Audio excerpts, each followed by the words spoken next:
Bismillahirrahmanirrahim. Rabbi shrah li sadri wa yassir li amri wahlul 'uqdatam min lisani yafqahu qawli wa adkhil ma qultu fi qulubihim. Assalamualaikum warahmatullahi wabarakatuh. Selamat sore yang menonton sore, selamat pagi yang menonton pagi, selamat siang yang menonton siang, ataupun selamat malam bagi yang menonton malam hari. Masih ketemu dengan saya Zulfikar Rahmat Rabbani, mahasiswa KPI di Fakultas Dakwah dan Komunikasi yang sedang menjalani masa KKN atau kuliah kerja nyata mandiri inisiatif terprogram dari rumah ke-12. Pada kali ini kita akan membahas terkait hubungan atau relasi antara agama dan juga sains, tetap di serba-serbi keilmuan. Oke, jadi apa sih hubungan atau relasi antara agama dan juga sains ya? Mungkin jika kita dengan cara pandang kita ataupun cara pandang awam, kita akan mengenali bahwasannya hubungan antara agama dan sains itu pasti ada sekatnya ya, atau terkotomi satu dengan lainnya ya. Itu apabila kita melihat dengan cara pandang ataupun cara pandang kita yang awam ya. Tapi pada hakikatnya seperti apa ya, bagaimana kedudukan antara agama dan sains dalam Islam ya. Dan kalau gampangannya nih, mungkin kita akan mendudukan antara Islam dan juga sains itu seperti apa. Kita akan membahas satu persatu, mungkin kita akan pelan-pelan, kita akan membahas pelan-pelan ya. Jadi kalau mungkin agama sudah pada mengetahui ya, agama itu apa ya, kultur atau budaya ataupun kepercayaan yang dimiliki seseorang ataupun kelompok. Lalu apa sih itu sains? Ya. Sains itu di dalam bahasanya berarti ilmu pengetahuan. Ya, sains itu adalah ilmu pengetahuan. Ya. Lalu apa sih hubungan antara agama ya, Islam, agama Islam dan juga sains itu seperti apa? Dengan ilmu pengetahuan seperti apa? Kalau saya boleh bilang tidak ada sekat ya. Jadi antara agama Islam yang kita bicarakan ini, antara agama dan juga sains itu tidak ada perbedaan, tidak ada sekat, dan itu saling berhubungan ya. Karena mengapa ya? Karena mungkin kalau kita bisa merujuk kepada Al-Quran, banyak sekali ayat-ayat yang mengatakan bahwasannya urgensi daripada ilmu ya. Seperti halnya mungkin di salah satu ayat mengatakan bahwasannya di dalam surat Muhammad ayat 19 berbunyi kalau Allah Ta'ala fa'lam annahu la ilaha illallah ya. Yang pertama adalah fa'lam annahu la ilaha illallah, dimulai dengan hal untuk mengetahui ya. Jadi Allah Subhanahu wa Ta'ala ingin kita mengetahui, fa'lam, ketahuilah ya. Atau kita ingin mencari tahu nih terkait pengetahuan itu, fa'lam annahu la ilaha illallah. Adapun di surat lain juga yang mengatakan bahwasanya ilmu itu menjadi fondasi ataupun urgensi yang paling utama ya, yang seperti di surat yang mungkin sudah terkenal ya, sudah biasa kita dengar dan kita tidak asing, di dalam surat Al-Mujadilah ayat 11, yarfa'illahu alladzina amanu minkum walladzina utul ilma darajat ya, diangkatlah ya. Jadi Allah itu meninggikan ataupun mengangkat ya, derajat orang-orang yang menuntut ilmu dan juga orang yang beriman. Jadi orang yang beriman dan dia itu dan orang beriman itu menuntut ilmu, dia akan pasti diangkat derajatnya oleh Allah Subhanahu wa Ta'ala ya. Itu apabila kita lihat dari segi keagamaan atau dari segi religius atau dari segi keislamannya, dari sumber yang paling utama yaitu Al-Quran ya. Ada juga di ayat lain, di surat Az-Zumar ayat 9, Allah Subhanahu wa Ta'ala juga mengatakan bahwasanya qul hal yastawil ladzina ya'lamuna wal ladzina la ya'lamun ya, yang berarti katakanlah tidaklah sama orang yang tahu ataupun orang yang berilmu dan orang yang tidak berilmu. Jadi ada perbedaan nih kalau kita bisa mentadabburinya di dalam ayat Al-Qur'an ini, bahwasanya orang yang berilmu dan juga orang yang tidak berilmu itu ada perbedaannya ya. Itu kalau dari Al-Qur'an. Mungkin kalau kita bisa mengatakan, kita bisa merasakan ya, mungkin terlihat sekali perbedaannya. Dari mana sih perbedaan antara orang berilmu dan juga orang tidak berilmu. Mungkin kalau bisa kita katakan realita di kita yang rasakan ya, mungkin orang yang berilmu dan orang tidak berilmu itu pasti berbeda sekali. Bagaimana cara berbicaranya, bagaimana cara bergaulnya, bagaimana dia itu memposisikan dirinya ya, antara orang berilmu dan orang tidak berilmu itu pasti ada perbedaannya. Dan dikuatkan dengan ayat Al-Qur'an ini, ya pasti secara posisi pasti akan berbeda antara orang berilmu dan juga orang tidak berilmu. Itu apabila kita bisa ambil atau kita maknai dari ayat Al-Qur'an sebagai sumber referensi utama kita sebagai orang muslim. Lalu kita sedikit nih mengutip dari sedikit hadis-hadis mungkin yang masyhur atau sering kita kenal ya. Ada kalau Rasulullah SAW man talabul ilmi faridatun ala kulli muslimin ya.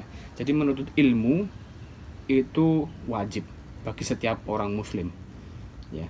Rasulullah SAW pun juga mengatakan itu wajib bagi orang untuk menuntut ilmu. Jadi orang itu harus berilmu ya. Kalau bisa saya katakan nih, ilmu itu fondasi paling dasar ya. Paling mungkin kita juga akan sedikit berpikir nih, kira-kira yang paling perlu, yang paling awal itu, yang paling fundamental ya, ilmu atau adab ya. Ini mungkin sering kita bahas, mungkin sering kita dengar, sering mempertemukan antara ilmu dan adab itu mana yang paling fundamental atau paling dasar yang perlu kita gunakan atau kita jalankan. Kalau bisa saya katakan yang paling pertama itu adalah ilmu ya. Mengapa ilmu ya? Mengapa ilmu yang paling awal, yang paling harus kita geluti sebelum adab ya? Karena untuk menjalankan keadaban itu pasti dengan ilmu. Kalau kita tidak mengetahui ilmunya untuk berkeadaban, kita tidak akan bisa menjalankan adab itu. Kita tidak bisa beradab apabila kita tidak mengetahui ilmunya ya. Semua itu butuh ilmu, karena ilmu adalah fondasi dasar untuk mengetahui sesuatu, untuk berperilaku, apalagi di kehidupan yang universal ini. Pasti kita membutuhkan ilmu untuk bekal kita hidup ya. Itu apabila kita bisa melihat ataupun menilik dari sumber-sumber referensi kita sebagai orang muslim, itu Quran dan juga hadis itu ya.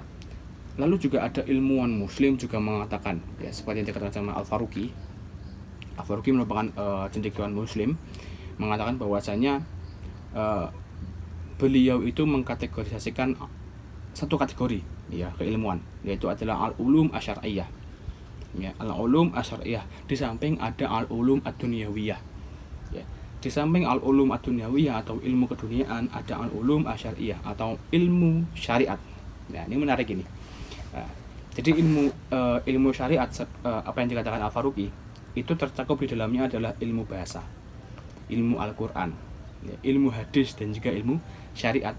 Nah, ini yang dikatakan sama Al-Faruqi, yang dikategorisasikan sama Al-Faruqi terkait dua keilmuan, al-ulum ad-dunyawiyah dan juga al-ulum asy'ariyah, ilmu keduniaan dan juga ilmu syariat ya. Jika kita melihat ke al-ulum asy'ariyah yang dikategorisasikan oleh Al-Faruqi, di awal itu adalah ilmu bahasa ya. Mengapa kok di awal ini ilmu bahasa? Karena bukan ilmu syariat dulu yang pertama ya. Kalau menurut Al-Faruqi ya, dan juga saya pun juga meyakininya, bahwasanya bahasa itu atau ilmu bahasa itu adalah kunci atau gerbang pintu yang paling awal untuk menjalankan keilmuan lainnya, seperti ilmu Al-Quran, ilmu hadis, ilmu syariat. Itu membutuhkan bahasa. Kalau tanpa bahasa ya tidak akan bisa terbuka gerbang itu ya. Itu yang pertama adalah ilmu bahasa. Mungkin yang paling utama mungkin terkait ilmu bahasa adalah bahasa Arab mungkin ya, yang biasa kita yakini sebagai al-ulum syariah ini. Tapi di samping itu juga ada bahasa-bahasa lain seperti bahasa Indonesia juga, ataupun bahasa-bahasa yang lainnya. Yang terpenting adalah pintu untuk menjalani atau melanjutkan keilmuan lainnya. Setelah itu ada ilmu Al-Quran ya, karena Al-Quran adalah sumber yang paling dasar, referensi utama orang muslim untuk berkehidupan. Nah, selanjutnya ada ilmu hadis ya. Ilmu hadis yang sumber-sumber kumpulan-kumpulan kalau kita bisa definisikan ya secara bahasa Arab, al-hadits an-nabawi adalah ma udhifa ila nabi sallallahu alaihi wasallam min qaulin au fi'lin au taqririn ya. Jadi hadis itu apa yang disandarkan oleh Nabi Muhammad sallallahu alaihi wasallam dari perkataannya, dari perbuatannya, dari takrirnya atau keputusannya ya. Jadi itu keilmuan kedua setelah ilmu Al-Qur'an, ilmu setelah ilmu bahasa, ilmu Al-Qur'an, dan setelah itu adalah ilmu hadis ya. Yang terakhir adalah ilmu syariat, memahami syariat secara keutuhan, secara universal, secara keutuhan, secara menyeluruh ya. Syariat Islam, bagaimana kita berkehidupan, bagaimana kita menjalani ibadah, itu termasuk dalam syariat, ilmu syariat ya. Jadi itu jadi kalau saya katakan antara ilmu dan juga sains itu tidak ada perbedaan ya. Tidak ada sekat, tidak ada tokotomi antara satu dengan lainnya ya. Mungkin hanya segelintir orang yang mengatakan itu ada sekat atau ada kotom ya di antara itu. Tapi saya bisa katakan tidak ada dikotomi atau tidak ada perbedaan, tidak ada sekat antara ilmu sains dan juga agama. Apabila kita bisa mungkin bisa ini ya, sedikit tambahan mungkin terkait kita memahami cara pandang ya. Apabila kita mungkin sering berkutat bagaimana kita cara memandang sesuatu ya. Dan di dunia keilmuan itu yang saya kenal ya, ada dua cara pandang yang sangat masyhur, yang sangat terkenal sebagai kita seorang muslim ya. Ada worldview Islam dan juga worldview Barat ya. West worldview dan juga Islamic worldview. Cara pandang Islam dan juga cara pandang Barat ya. Di antara keduanya ada perbedaan yang sangat mendasar, perbedaan yang sangat signifikan di antara kedua ini.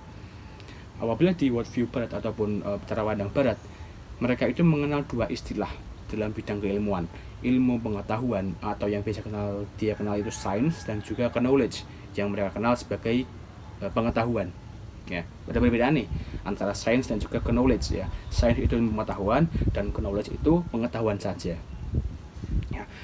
Science atau ilmu pengetahuan itu diperuntukkan bagi sesuatu yang bersifat fisik dan juga empirik ya. Itu ilmu sains ya, sains ya, itu sains yang bersifat empirik dan juga fisik ya. Jadi bisa dirasakan, bisa dilihat, ada buktinya lah, bukti nyata yang bisa dilihat sebagai itu sebuah ilmu pengetahuan ya, atau sains. Tapi kalau knowledge atau temennya ini, knowledge ini itu cuma sekedar pengetahuan, dan itu diperuntukkan bagi sesuatu hal ataupun apapun itu yang berhubungan ataupun bersifat metafisik ataupun non fisik ya. Jadi kalau di dalam Islam mungkin kayak Al-Qur'an, hadis itu maksudnya ke knowledge ini apabila kita memakai cara pandang Barat ya. Mungkin Al-Qur'an dan juga hadis masuk ke kategori knowledge atau pengetahuan saja ya. Lalu apa perbedaan antara ilmu pengetahuan sains dan juga knowledge dalam Barat ya? Kalau sains itu nantinya bisa ditindaklanjuti ya, hasilnya itu bisa ditindaklanjuti, bisa lebih diteliti menjadi sebuah karya ilmiah, menjadi sebuah ilmiah, dan bisa menjadi sumber referensi utama di dalam sebuah keilmuan ya, ataupun di dalam dunia keilmuan. Namun sebaliknya dari knowledge atau pengetahuan ya, pengetahuan itu hanya cukup pengetahuan aja, cuma hanya diketahui aja, dan tanpa nggak bisa menjadi sumber referensi utama di sebuah keilmuan. Nah, itu apabila kita memakai cara pandang ataupun worldview Barat dalam kehidupan. Namun kalau kita bisa mengatakan ada worldview Islam nih ya, ada worldview Islam ya. Worldview Islam mungkin sebaliknya dari apa yang diyakini oleh orang-orang Barat sebagai cara pandang itu. Mungkin kalau di Islam itu lebih meyakini mungkin sumber referensi utama adalah Al-Qur'an, lalu hadis sebagai khobar sodik ataupun kabar yang terpercaya, lalu orang yang berilmu ataupun orang yang bisa diambil ilmu itu harus orang yang bersih, orang yang berilmu, benar-benar ilmu waras dan lain sebagainya. Itu ada beberapa hal mungkin ya yang saya tidak bisa katakan di sini. Kalau saya jelaskan mungkin akan memakan banyak waktu dan lebih panjang lagi. Namun perlu diketahui bahwasanya di Islam ataupun di cara pandang Islam ya, kita kita meyakini bahwasanya Al-Qur'an itu sumber utama ya, sumber ilmu utama adalah Al-Qur'an. Di samping itu ada hadis sebagai khobar sodik ya, atau kabar yang terpercaya yang bersumber dari Nabi Muhammad SAW, dan juga mungkin dan sumber-sumber lainnya. Ya, mungkin nanti di kesempatan lain akan kita ulas ya terkait pemikiran ataupun cara pandang Islam ini. Tapi pada kali ini kita akan membahas sampai situ saja. Jadi antara hubungan ataupun relasi antara agama dan juga sains itu di situ. Jadi tidak ada sekat, dan justru malah Islam ataupun agama Islam itu syarat akan sains ya. Apabila kita ingin mentadaburinya itu syarat akan sains. Jadi Islam mendukung dan juga malah memfasilitasi ataupun mendukung akan adanya sains di dalam induknya itu. Mungkin itu yang bisa saya sampaikan.